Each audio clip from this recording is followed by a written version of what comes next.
Broadway's My Beat, from Times Square to Columbus Circle, the gaudiest, the most violent, the lonesomest mile in the world.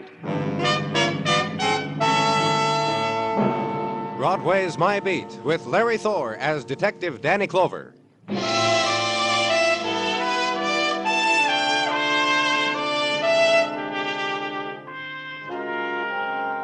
The February winds spin, dance, race in the morning avenue, and Broadway lurches in their wake, and hands are frozen to early editions of newspaper, and winter lies against cheek and mouth. And search the headlines for what the winds are taking to die with them. And search memory, too, for January images sworn to remembrance, ice on masts of freighter bound for the tropics. And further back, deeper in memory, the holiday time and the holiday women, and they dance by now in chill embrace of winter wind. And solace is the corner coffee stand and the donut, and waiting a little way up the street, the time clock.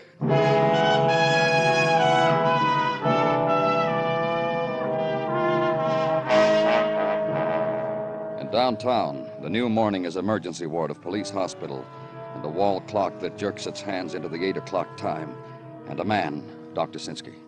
Shock, exposure. For a whole night, the girl lay in an alley and no one to... Over the phone, you said... I know what I said, poison.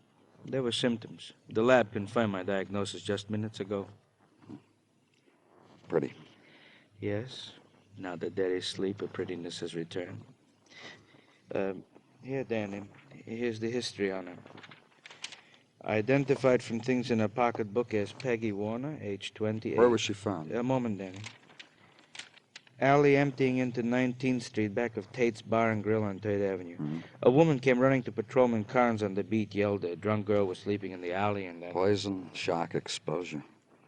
What are her chances, Doctor? What do you want me to say, Danny? I gave her sleep for a little while. To give her back her life? What do you want me to say, Danny? And outside now. The morning is a wind wall, so adjust yourself to it. One hand in overcoat pocket, one hand on hat, lower the head. Short walk to squad car, and the drive downtown. Crowd going to work time, rush beneath long triangles of gray and splinters of sunshine. Uncadenced quick step of pedestrian, and blare of the car-borne taking turns according to the green light and the red. Left on 3rd Avenue and cruise for an address, Tate's Bar. Find it. Park. And Tate's Bar is 5 booths, 4 empty, 10 bar stools, half of them occupied. And the bartender flashes his 9 o'clock in the morning smile at you, takes it back at the flash of the badge, assures you his name is Tate, and assures you... My time is yours. Just a few questions about last night, Mr. Tate. Last night was different. There was a girl lying in the alley out back. Her name was Peggy Warner. Is Miss Warner in the habit of... Look around you for a minute. So? You just bear with me. Peggy Warner, Mr. Tate. You just bear with me. We'll come to Peggy. This place of mine, this bar, a convenience. I cater to those who demand their booze. Me, personally, I wouldn't be caught even with my nose to a cork for the aroma. What's this got to do with... I'm going to tell you why I fired her. Go on. So there are those who booze it from early morning on. I cater to this necessity. Notice the place, clean. The jukebox music, adjusted to soft tone level. The customers' voices low. This I demand. Talk becomes above library level. Into the gutter they must go. Now we will consider Peggy. Thank you. So you'll understand. I said thank you. 8 months ago, I got a whim. Hire a barmaid. I approve of women waiting on men. Dames I don't allow in here to drink, but to wait on in uniform and all, I have a whim where this is nice for the self-respect of those who like the bottle. I hired Peggy. 8 months ago. About that. Then I caught her drinking with a customer. 2 days after she started to work here, I bounced her. What about last night? She came back looking for a job. She looked like she just swum her way to the top of a beer crock. Out the back way she did go, on my arm. No job from me to her. I see. What else can you tell me about her? 8 months ago, when I fired her first... Yeah, maybe you'd like to know about that. About what? The customer who she drank with. She merely walked around to his end of the bar, went out with him, hand in hand. And? Well, the guy's name was... I'll get it for you. His address, too. I got around here someplace. But whatever this guy's name was, I saw him the next morning at his house. Oh? Yeah. Next morning, I got a messenger with a $10 bill and a note from Peggy. Bring my dress and street shoes around to this address. I did. The man I mentioned opened the door for me, took the bundle, and slammed the door in my face. Sure, I'll get his name and address for you.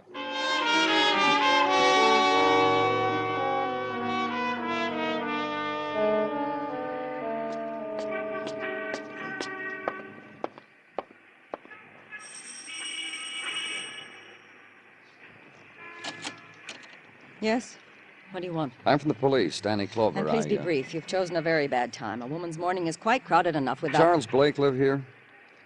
Charles Blake, I was given this address. Charles is my husband. Well, do I have to stand out here and discuss it, whatever you... No, Mrs. Blake. Well, then let's go inside. I'm chilled to the bone. Here in the hall will do. Just let me warm myself at the register a moment. Ooh. Now, what's this about Charles? I want to talk to him. Where is he? In his office, maybe? Out with one of his clients, maybe? What do police have to do with Charles? A girl was found in an alley early this morning. There you go again. I've read how you people do things. Make it sound big. Toy with it. Act smart and fresh and knowing. You'll let me finish, Mrs. Blake? What alley? What girl? Some girl Charles is supposed to know? Something you found in an alley and right away... What girl? Peggy Warner, girl your husband... Oh, Peggy. That one? Funny, Mrs. Blake? I just like a girl like that. Where else but in an alley? Strikes me funny I was so right about her. Do you mind? What else did you feel about her, Mrs. Blake? That she had a fresh mouth and she was sloppy and lazy and had to be yelled at to make her do things. She was our maid, you know. I didn't know. Oh, yes. Charles brought her home one evening and said to me, standing right there, he said to me, Martha, I've brought you that maid you've always wanted. And Tom, my son. Tom said, you've always wanted one, Mother. Let's try it for a while. And I thought about it and I said, all right, Charles, all right, son, if you both think we need one. And was she drunk when you people found her? She was poisoned. She's dying. And I tried it. For 2 weeks, I really tried it, honestly, but I just couldn't bear her anymore. Sloppy and just fresh-mouthed, and we paid her off and dismissed her and... Oh, excuse me. Hello? Yes, Tom? Where are you? Oh, no. No, I don't think so. I'd rather you didn't. Not here. You tell your father... Not now, Tom. You and your father are not to... Now, you listen to me. Your son, Mrs. Blake? Just a minute, Tom. Yes, it's my son. Do you mind waiting He's out? with his father? Why, yes. He's with Charles, and I don't see any need for them to traipse all the way up here from downtown just... You're right, Mrs. Blake. As long as they're downtown, just tell them to drop in at headquarters right away. Ask for me. Now, go on, tell him, Mrs. Blake. Tom? Yes, there's someone with me, a Mr. Clover from the police. He wants you and your father to go to police headquarters right away. Well, I don't know, son. I don't know. I'll tell him. Son? Tom? He hung up. They'll be there? Yes. Mr. Clover? Yes. That girl. It's all she was, what I told you. It's all she deserves.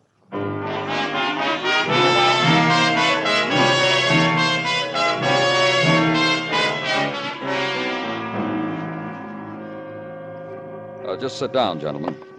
What's this all about? What are my father and I doing in a police station? Pop, I told you... Take it easy, son. Mr. Clover must have a reason. What do you do for a living, Mr. Blake? I'm a tax consultant. What about you? I used to help out my father. I'm on my own now. And he's very good, Mr. Clover. Look, Mr. Clover, my father and I were on our way home. Either one of you know a girl named Peggy Warner? Come now, Mr. Clover. Surely you asked my wife the same question, and surely she told you that Peggy once worked for us. Tell me about her. Of course. She worked for us. Maid. She was unsatisfactory as a worker. She was fired. Who fired her? I don't remember who fired her, Tom. What is all this? A maid waved a dust mop around She our was house. found in an alley, poisoned. Suicide? Well, for one thing, she's not dead yet. For another... I still don't get this at all. We haven't seen Peggy since last summer sometime. July, around then. That go for you too, Mr. Blake? Of course. Now tell me about how you first met her, Mr. Blake. How do you know it was I? About Tate's Bar. Tell me about that. I'll be glad to. My office was nearby. I stopped in for a quick one at Tate's Bar. Peggy waited on me. I drank to her health. She told me she wished she could drink to mine. I bought her a drink. She drank it. Her boss saw her, fired her. You figured it was your responsibility to take care of her, is that it? Not to take care of her, to see that she got located again. Listen, you. My mother had been screaming for a maid, so my father brought her one. Peggy was a lousy maid, that's all. And I'll tell you something else. My mother didn't like the way she took too long to clean up my room. That make you happy? No sense making up lies, Tom. There's nothing... Who's lying? I see. Well, that's about it, Mr. Clover. All we can tell you honestly now, my son and I were having a beer together. My wife is expecting us. She'll worry. Sure, go home. If I need you, you'll be there, won't you? Of course, but why should you need us anymore? Let's get out of here, Pop. And son walks away from it. Opens door for father. Grins. You want to make a production out of it, Pop? Let's get out of here. Come on, Pop. The man said... Pop, you listening? And for a little while longer, the father sits in silence, then rises, walks past the boy, into corridor, without waiting, without a word to him. And boy winks at me and closes door.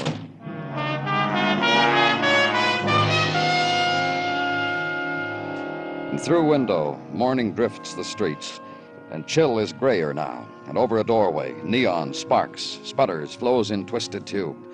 A man looks up, enters, and brief flurry of wind people on Winter Street. Danny? Danny? Come on in, Doctor. I've just come up from emergency ward checking my patients. That girl this morning. Peggy Warner? Yeah, her too. Well, what about her, Doctor? This about her. The question you asked of me this morning? What question? You said, what chances, doctor? I didn't have an answer for you then. Now I have. Now there's nothing to ask anymore. She's dead. Peggy Warner is dead. When you look through your window, what do you see, Danny? Tell me about it.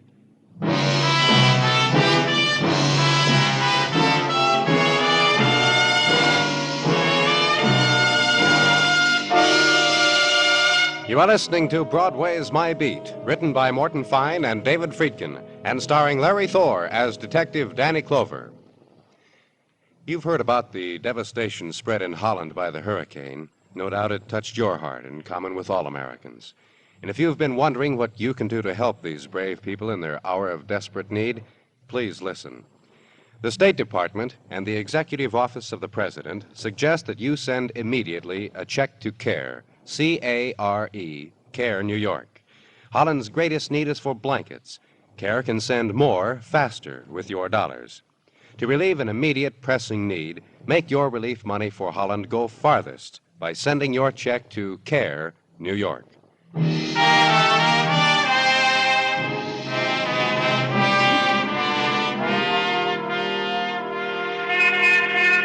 When it begins, when the February part of winter comes around, there's a kind of joy on Broadway. The time is starting to end. Peek under the calendar page and know that spring will come again, and the smile you make makes a little warm inside.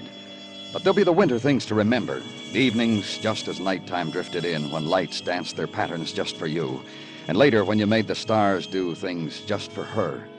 And Winter Park, snow in black tumbled hair, and Hudson dawn, fingers against cool curve of cheek and laughter. It's starting to end, but there's still time. Run after it. Hurry.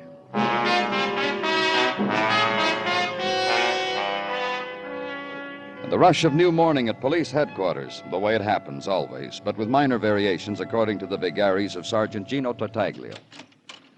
Money. Gino? Take a handful of peanuts, Danny, and sing along. Go ahead, take. Thanks, Gino. I'll save them for later. I saw Mrs. Tartaglia put them in my lunchbox, and I couldn't wait. And 3 peanut butter sandwiches. Like peanuts, huh?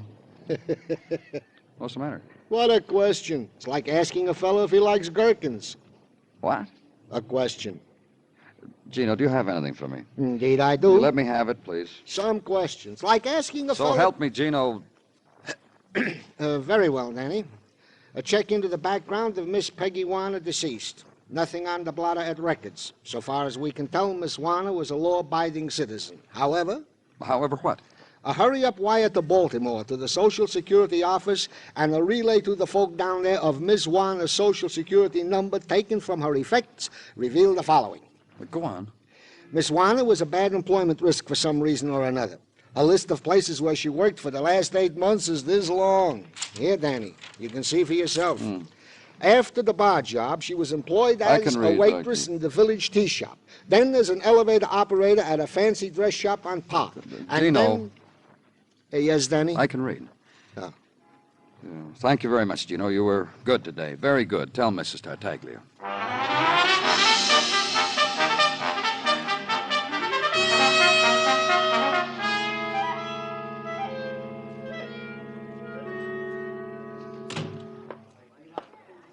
There'll be a very small wait for a table, sir, so if you'll just give me your name. Danny Clover. Danny Clover, with one L, of course. You see? There you are in big block letters on my pad, right under Mrs. Trafer and party of 3. And if you'll nuzzle among those others on the bench, we'll have you teed and fed in just the smallest time. I'm not eating. Then we'll put you with someone who is. And if you're fortunate, you'll get a fat one who's dieting, and you can have her blue plate dessert with your tea. I'm from the police. You're police? It's about Peggy Warner, a girl who used to work here. That one. Mm-hmm. But she died today. It's all over the noon editions. A little while ago, I had a midday snack over it in the kitchen with the salad boy. Look... An August girl, that one. And you know August girls. No, tell me. You don't know? How odd. Like this they are. They blow in with the August wind, always at evening. Ask for a job or given it, and first thing you know, the season hits them. And there's nothing to do but sack them, fire them, give them the boot, the old heave-ho. Weather affects their work? You really don't know, do you? This Peggy, this August thing, was doing very well on table. So well, in fact, I put her on tea leaves. Huh? Fortunes, of course. The extra charge is minute, and the men seemed to like it when it was Peggy at the leaves. But when she made their futures all come true, went out with them on the side, dated them at odd hours, what else is a person to do, I ask? The heave-ho, huh? Your compassion is so welcome. Oh, pardon. Mrs. Trafer, we're ready for you. That table near the fireplace.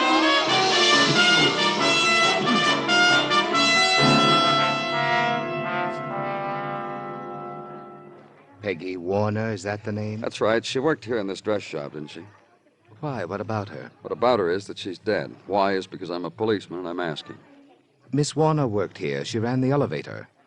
I was floor manager in the college shop at the time. I remember her. I'm glad you do, because I want you to tell me about her. There are only 3 floors here. There's not much to tell. She lasted 3 weeks here, Mr. Austin. How come such a short time? She's dead. That's right. And there's an investigation. That's right. Murder? We're pretty sure of it. I see. She nearly cost me my job. That's why I signed the complaint slip against her for personnel. It was on my account she was discharged. I know. That's why the manager of this place sent me to you for a fuller explanation. Sometimes cheapness attracts a man, I'm sorry to say. You? I took her out a few times, 3 beers and a second-run movie each time. And goodbyes each time, not good night.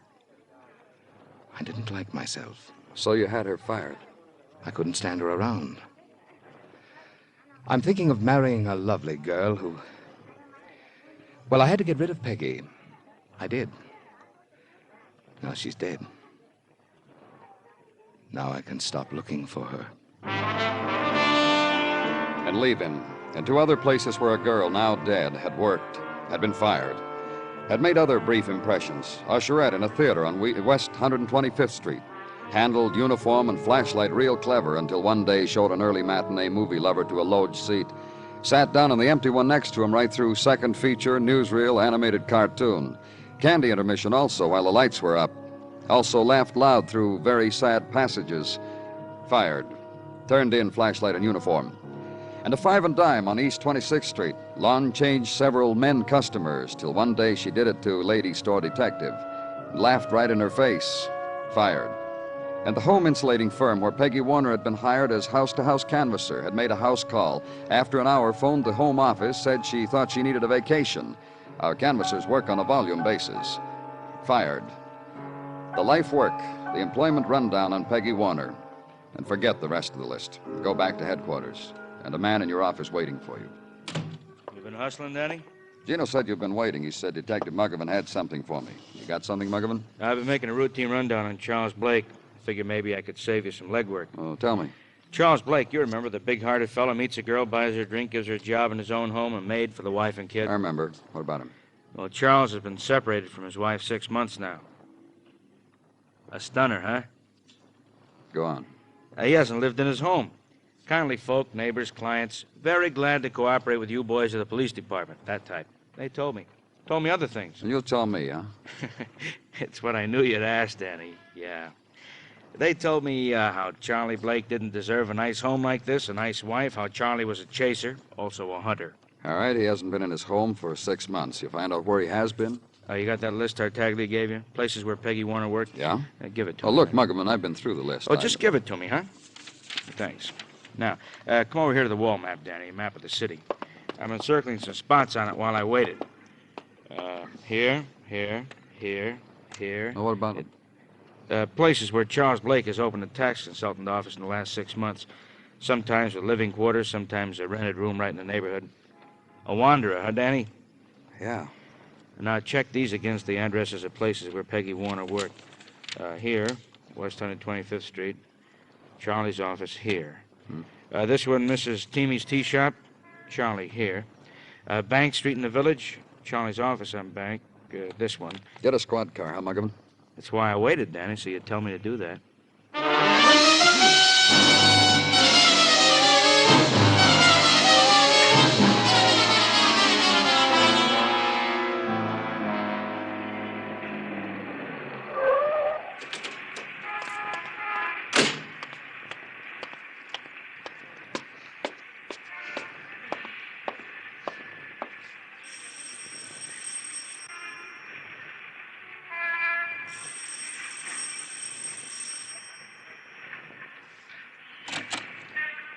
What do you want here, Clover? Talk. Let's go inside. You're busting up a family evening. Why don't you come back some Who is other it, time? Tom? Tom? Okay, we go inside. Who... Oh. Hello, Mr. Clover. Good evening. Something you want, Mr. Clover? Where's your husband? Pop? What do you want with Pop? Where is he? Mother, Get him. he's upstairs.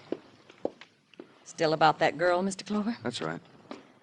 I don't understand what gives you the right to come here, into our home, order people to do things that they... Mrs. Blake, you're an intelligent woman. This has got murder in it. It's not a matter of ordering people. It's a matter of getting things done. Right now, all that has to be done is to talk to you and your husband and your son. And then what? We'll know who killed Peggy Warner. I'll tell you something, Mr. Clover. I'm beginning to get the impression that you're a ridiculous man. What do you want, Clover? I'm sure your son just told you. It's still about Peggy. Oh, he's hinting, Charles, hinting around that you, me, Tom, one of us had something to do with that girl's death. How does it feel to be back home, Mr. Blake? Tell him. It feels... I'll tell you how it feels. Look, Pop, Leave your father alone. I just want him to watch out what he's saying, that's all. I'm glad I'm home, Clover, that's all. And I'm glad he's home. What about you, Tom? You kidding? He's my father. Is it just a coincidence that your father came home after the paper screamed a girl named Peggy Warner was found dying in an alley? You've been nosing around, haven't you? Which one of you poisoned her? All right, then we'll go on. You brought Peggy into your house, Mr. Blake. Then she was discharged. Then you kept following. Set up your place of business close by her. Wherever she went, you... All right. Listen. What? It happens, that's all. So it happened to my father. But you threw him out of the house when it happened, didn't you, Mrs. Blake? He's back now. It's over. The girl is dead. My husband suffered. I suffered. And my son. We'll be a stronger family for it. Did you kill her, Mrs. Blake? Tom? Mr. Blake? What makes you so sure one of us killed her? You, because you couldn't get her out of your blood. She wrecked your family. She was wrecking your life. Tom? All right. She was... You know what kind of a girl she was. I knew. I knew the second day she was in. Shut up! Oh, sure, Pop. Go get angry. That's an emotion, too. You can have it. Sure, I had a motive for killing Peggy. What she was doing to you. Your motive, too, Mrs. Blake. Yes. Tom, Yeah? whose idea was it for your father to come home? What difference does it make? It's important that... Tom, you killed her, Tom. Listen, Pop. What'd you have to kill her for? All right, she was what you said she was. But you don't know. You don't know. Let me tell you something, father of mine. I know plenty. I know when a man makes a fool out of himself. I've seen fools, but you... What? Oh. My two men. Father, son. Charles. I'm sorry I hit you, son. It's okay. Charles, I'm trying to tell you something. Sorry about everything, Martha. I know. I'm sorry, too. Now, pay attention to me, both of you. I killed that girl. Martha. I followed you and found out where she lived. Then I went there night before last, and I brought a bottle with me. Heart-to-heart talk with whiskey. And it was poisoned whiskey. I killed her. Then I told Tom it was all right to bring you home. Why don't you slap him again, Charles? Hit your son, or me, for what you've done to us. We'd better go, Mrs. Blake. One more minute, Mr. Clover. I deserve that. I'm a woman who's kept a family together. Charles. What? I spoke with her first. She laughed at you. Live with that, Charles.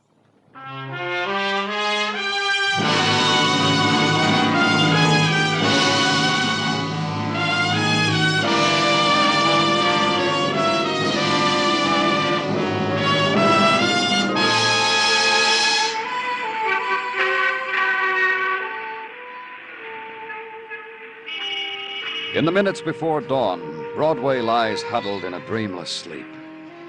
It's the time of no stars, and the silent wind. But walk the streets, take the slow walk, and listen. It's there. It's always there. The sound of weeping. And you know that nighttime will never leave. It's Broadway, the gaudiest, the most violent, the lonesomest mile in the world. Broadway, my beat.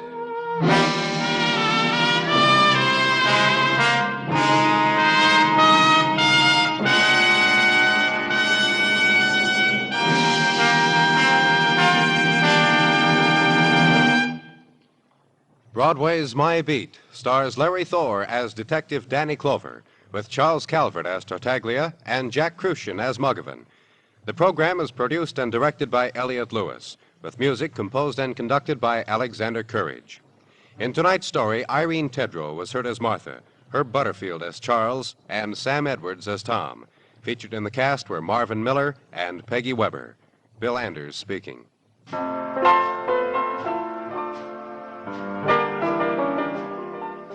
A tiny island paradise off the African coast, covered with colored tropical fruit and vegetation, inhabited by brilliantly plumed tropical birds, becomes a scene of fear and violence in tonight's episode of Tarzan, Lord of the Jungle.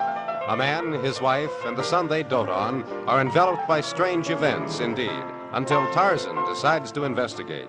Don't miss Tarzan on most of these same CBS radio stations. Stay tuned now for the Vaughn Monroe Show, which follows immediately over most of these same stations.